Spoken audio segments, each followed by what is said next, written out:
दक्षिण गुजरात में तापी जिले में आया हुआ सोनगढ़ तालुका से 31 किलोमीटर दूर जंगल में कुदरत के साथ जीवन निर्वाह करते हुए अमलदी और अजवर गांव के लोग आज भी आज़ादी के 65 साल के बाद भी रास्ता, शिक्षण, वाहन व्यवहार जैसी प्राथमिक सुविधाओं से वंचित है।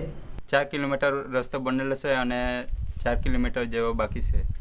અમને પ્રથમ તો માણસો બીમાર રહે છે એ લોકોને સહી સલામત રીતે પહોંચાડવા માટે અમને ખૂબ જ મુશ્કેલી પડે છે અને વચ્ચે નદી આવે છે તો નદી ઓળંગીને જવા માટે પણ બહુ મુશ્કેલી પડે છે।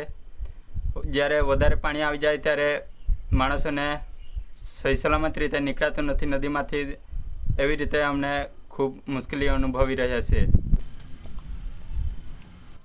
ગામના વિદ્યાર્થીઓ ભણવા જાય છે તો તે લોકો પગે ચાલીને જાય છે અને યોગ્ય રીતે શિક્ષણ પણ મળતું નથી।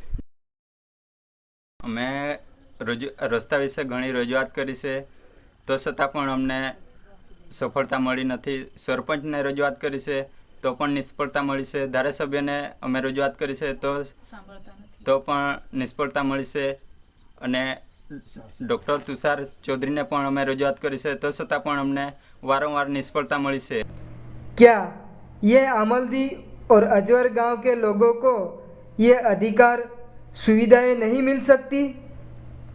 तो चलो उन गांव के लोगों को प्राथमिक सुविधाएं मिले, इसलिए इस नंबर पर फ़ोन करके उन गांवों की समस्या हल करने के लिए सहयोग कीजिए।